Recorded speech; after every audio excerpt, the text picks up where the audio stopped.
জ্বর থেকে রায় নামক এই সমস্যাকে উপড়ে ফেলবে এবার নীলু। হ্যাঁ বন্ধুরা, ভিডিওতে লাইক দিয়ে দেখতে থাকুন। নীলু এবং অনির্বাণের মা রায়ের বিরুদ্ধে ষড়যন্ত্র করতে থাকে আর বলতে থাকে অনির্বাণের মা রেস্টুরেন্টে বসে নীলুকে যে আমার ছেলেটাকে পুরোপুরি গ্রাস করে খেয়ে ফেললো এই মেয়েটা। যতই আমি এই মেয়েটার থেকে আমার ছেলেটাকে সরানোর চেষ্টা করি না কেন, কিন্তু তা সত্ত্বেও এই মেয়েটা একের পর এক কিছু না কিছু এমন করে যার ফলে কিনা আমার ছেলে আবারও ওর প্রতি দুর্বল হয়ে যায়। এই যে দেখো না, এখন ওর শাশুড়ি মায়ের কাছে কতটা তুচ্ছ তাচ্ছিল্য সহ্য করতে হচ্ছে আমার ছেলেটাকে, তা সত্ত্বেও ও দিন রাত এক করে ওই হসপিটালে পড়ে আছে। কী যে আমি করব এই সমস্যা, রাই নামক এই সমস্যাটাকে কী করে যে আমি আমার ছেলের জীবন থেকে বিদায় করবো, আমি সেটাই বুঝতে পারছি না।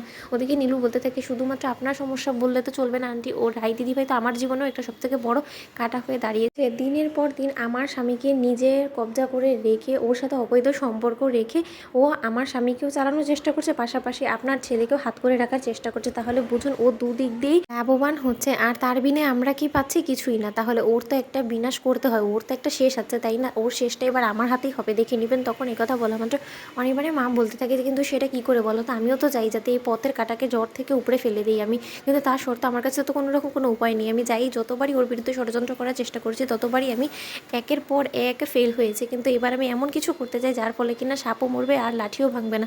তখন কথা বলা মাত্র নীলু বলতে থাকে আন্টি আপনি একদম নিশ্চিন্তে থাকুন, সেই ব্যবস্থা এবার আমি করবো। তখন অনির্বাণের মা বলতে থাকে তুমি কী করবে? তখন নীলু বলতে থাকে ও যেহেতু একবার হসপিটালে ভর্তি হয়ে গিয়েছে, এবার ওর সব চিকিৎসার দায়ভার আমার উপরে। ওর এমন চিকিৎসা এবার আমি করব যে ওটা গোটা জীবন মনে রাখবে, আর ওর অস্তিত্বই তো আর থাকবে না, ও চিরকালের জন্য আমাদের সকলকে বিদায় দিয়ে দিবে। এবার ওর এমন অবস্থা করব, হসপিটালে ঢুকে আমি ভেষ বদল করে ওকে যদি একটা ভুল ওষুধ খাইয়ে দিই তখন কে আমাকে আটকাবে বলুন তো? আর এখানে আমাকে কেউ ধরতেও পারবে না, কারণ কেউ তো আমাকে চিনতেই পারবে না, আমি তো সকলকে চকমা দিয়ে ওখানে ঢুকবো, তাই না? তখন কথা বলা মাত্র অনির্বাণের মা বলতে থাকে যাই করো না কেন নীলু, সাবধানে করতে হবে, কারণ একবার যদি আমরা ধরা পড়ে যাই আর তোমার মুখ থেকে যদি ভুলবশত আমার নামটা বেরিয়ে পড়ে, তুমি নিশ্চয়ই বুঝতে পারছো যে কী অবস্থা করতে পারে অনির্বাণ আমাকে। তখন কথা বলা মাত্র নীলু বলতে থাকে আন্টি ওসব নিয়ে আপনি একদম ভাববেন না, আমি যেখানে ফাঁসবো না সেখানে কী করে আপনি ফাঁসবেন বলুন তো?